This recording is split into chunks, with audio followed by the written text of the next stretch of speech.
안녕하십니까. 칸중국 코리아 이신규입니다. 중공은 최근 시진핑이 강조한 동적 제로 코로나 정책을 지지하는 집중 기사를 내보내고 있지만 실제 상황은 상하이발 전염병 사태로 인해 이미 제로 코로나 정책을 고수할 수 없게 되었습니다. 로이터 통신에 따르면 상하이시 당원 간부와 학교 등은 수요일인 4월 20일까지 지역사회 제로화를 목표로 설정하고 일상생활에 복귀한다는 계획을 상부에서 전달받았습니다. 현지 관리들에게도 코로나19 검사를 서두르고 모든 양성 확진자를 격리센터로 옮길 것을 요청했습니다. 중공의 제로 코로나 정의는 격리구역 밖에는 추가 확진자가 없다는 뜻임을 의미합니다. 상하이 바오상구 당서기 천지에는 토요일 연설에서 시민들의 불안과 음식 공급 압력의 증가에 따라 상하이의 상황은 이미 고비의 순간에 이르렀다고 말했습니다. 그는 상사들이 17일에 전염병의 전환점을 제시하고 20일에는 제로 코로나를 달성하라고 요구했다고 전했습니다. 상하이가 봉쇄된 후 시민들은 자유를 잃고 굶주리고 가족이 분리되고 격리센터 여건이 열악해 국민적 분노가 극에 달했고 일부에선 이미 경찰과 충돌이 빚어졌습니다. 코로나19로 인한 중국 내 공장 폐쇄와 운송 백목 현상은 전 세계 물자 공급망에 직접적인 영향을 미치고 있습니다. 상하이의 제로 코로나 실패에 직면하여 당 매체는 오히려 제로하란 과학적인 것이며 중국 실정에 가장 부합한다고 우겼습니다. 이에 대해 중국계 미국 학자 시에티에는 중공 지도자들이 권력 지위와 정권 안정을 위해 언론의 선전을 통해 중공의 방역이 성공적이고 바이러스를 효과적으로 통제할 수 있음을 보여준다고 주장하고 있다고 말했습니다. 시에티에는 중공 내부에 중난하이와 국무원의 권력 대치 문제가 있다며 리커창 경제 담당 총리는 이익 측면에서 도시 봉쇄에 반대한다며 상하이의 코로나19 정책 변화는 남원과 북원의 권력 대결의 결과라고 지적했습니다. 차이신왕은 지난 13일 리커창이 이끄는 중국 국무원이 상하이를 포함한 8개 도시를 코로나19 대응 최적화 시범 도시로 선정했다고 발표했습니다.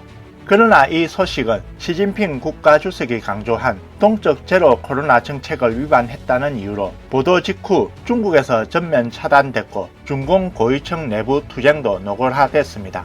시진핑은 연임 불확실성에 대해 당내 반발이 클수록 위기감이 커질 것입니다.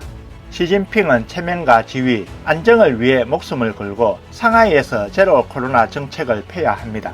현재 상하이의 제로 코로나 정책은 지속하기 어렵습니다. 경제금융 중심지인 상하이 봉쇄에 따른 각 방면의 위기는 이미 중난하이로 하여금 지탱할 수 없게 하였기 때문에 어쩔 수 없이 상하이의 봉쇄를 해제해야 합니다. 다음 뉴스입니다. 4월 18일 비즈니스 인사이드에 따르면 일론 머스크는 T1위 컨퍼런스 조직위원장 크리스 앤더슨과 인터뷰를 했습니다. 앤더슨이 많은 억만장자들이 전 세계 빈부격차 확대의 비판 대상이 되고 있다고 언급하자 머스크는 나는 현재 집을 소유하고 있지 않다. 사실 친구들의 집에 살고 있다고 답했습니다. 그는 테슬라 엔지니어가 많은 지역으로 가면 대부분 친구들의 남는 침실을 돌아가면서 쓴다고 덧붙였습니다. 머스크는 1년에 수십억 달러를 개인 소비로 쓴다면 매우 문제가 될 것이다. 하지만 상황은 그렇지 않다. 나는 호화 요트를 소유하지도 않고 실제로 휴가를 가지도 않는다고 답했습니다. 그러면서 한 가지 예외는 전용기다. 하지만 내가 전용기를 이용하지 않는다면 나는 일할 시간이 매우 부족해진다고 덧붙였습니다. 하지만 그는 자신이 지금의 부를 축적하게 된 것은 진정으로 미친 일이라고 고백했습니다. 블룸버그 부호 지수에 따르면 머스크의 순자산은 2,510억 달러로 현재 세계에서 가장 부유한 사람입니다.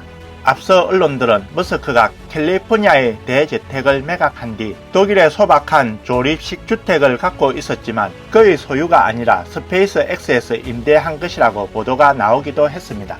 이 억만장자의 친구들도 최근 몇 년간 머스크에 대해 검소한 성격과 관련한 일화를 여러 번 소개한 바 있습니다. 예를 들어 머스크의 전 여자친구인 그라임스와 최근 인터뷰에서 그녀는 머스크가 때때로 가난하다고 할 수 있는 기준선보다도 낮은 생활을 했다며 구멍이 난 매트리스를 새 것으로 바꾸는 것에 대해서도 그는 반대했다고 말하기도 했습니다. 2015년 구글의 공동 창업자인 레리 페이지는 머스크가 실리콘밸리를 방문할 때 가끔 그에게 이메일을 통해 어디에서 하룻밤을 보내야 할지 모르겠다. 내가 내 집에 갈 수 있을까라는 이메일을 보내곤 했다고 전했습니다. 세계 최고 갑부인 테슬라 CEO 일론 머스크는 2년 전 더 이상 집을 소유하지 않겠다는 의사를 밝힌 뒤 지금까지 7채의 집을 거의 1억 3천만 달러에 팔았습니다. 외신들은 2021년 11월 머스크가 실리콘밸리에 있는 그의 대저택을 3천만 달러에 팔았지만 이 가격은 부동산 매각 목록에 처음 올렸을 때보다 750만 달러 낮은 가격이라고 밝혔습니다.